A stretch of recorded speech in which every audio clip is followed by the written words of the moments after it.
Sampah yang terlihat di permukaan laut membutuhkan biaya yang tidak sedikit. Ironis, kondisi laut Indonesia kini berada dalam situasi kurang beruntung.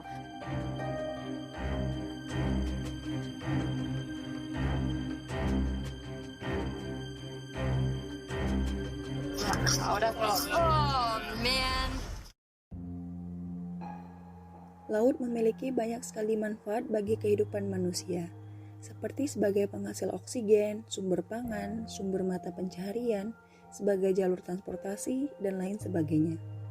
Indonesia sendiri merupakan negara dengan wilayah laut yang lebih luas daripada daratan. Wilayah perairan yang luas tersebut membuat Indonesia menjadi negara yang kaya akan sumber daya laut. Di dalam lautan Indonesia inilah beragam spesies unik di dunia tinggal. Kekayaan ini merupakan aset bangsa yang tak ternilai, sehingga perlu dilestarikan melalui perlindungan dan pemanfaatan secara berkelanjutan. Sayangnya, kesadaran masyarakat untuk menjaga ekosistem laut di Indonesia terlihat sangat kurang. Keanekaragaman tersebut dirusak oleh tangan-tangan manusia yang tidak bertanggung jawab. Jika ekosistem laut telah rusak hingga menyebabkan minimnya sumber daya laut, maka manusia sendirilah yang akan dirugikan. Kegiatan manusia yang dapat menyebabkan kerusakan pada ekosistem laut diantaranya limbah di Indonesia semakin lama kian bertambah dan membesar. Salah satunya yaitu sampah plastik. Berdasarkan data Badan Pusat Statistik atau BPS, Indonesia menghasilkan sampah sebanyak 64 juta ton per tahun dan 3,2 juta ton sampah tersebut dibuang ke laut. Indonesia bahkan masuk dalam peringkat kedua di dunia sebagai negara terbesar penyumbang sampah plastik di laut.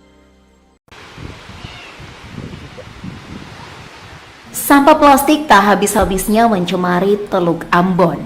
Bibir pantai yang selalu dibanggakan bahkan menjadi tempat pembuangan baru.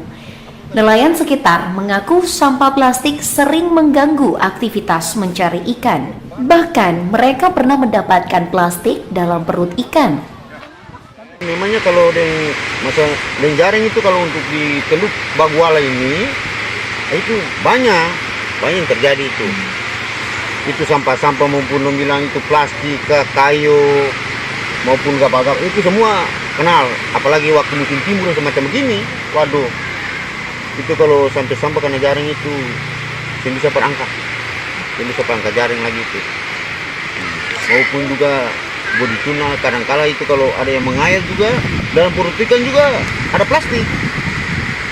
Ya itu kalau menurut saya itu ya pemerintah harus melihat hal ini kan. Setiap desa itu kan harus memperhatikan. Kegiatan edukasi dengan melibatkan warga yang bermukim di pesisir pantai terus dilakukan untuk memberi pemahaman untuk selalu peduli terhadap kebersihan laut dan ekosistem di Teluk Ambon. Sesuai data akademisi peneliti pencemaran laut dan pesisir Fakultas Perikanan dan Kelautan Universitas Patimura Ambon, masalah sampah plastik di Teluk Ambon merupakan jenis sampah yang paling tertinggi mencemari Teluk Ambon. Masalah kita di perairan Teluk Ambon itu sebenarnya karena sampah plastiknya merupakan jenis yang paling tinggi menurut hasil penelitian kami. Dengan demikian plastik dia akan memakan waktu yang cukup panjang untuk terurai dan bahkan ketika dia menjadi mikroplastik dalam bentuk kecil pecahan oleh karena ombak, ada sinar matahari, maka dalam bentuk kecil ikan akan mengkonsumsi dan ketika ikan mengkonsumsi bukan mustahil akan ada di dalam tubuh kita yang mengkonsumsi biota-biota laut itu sendiri.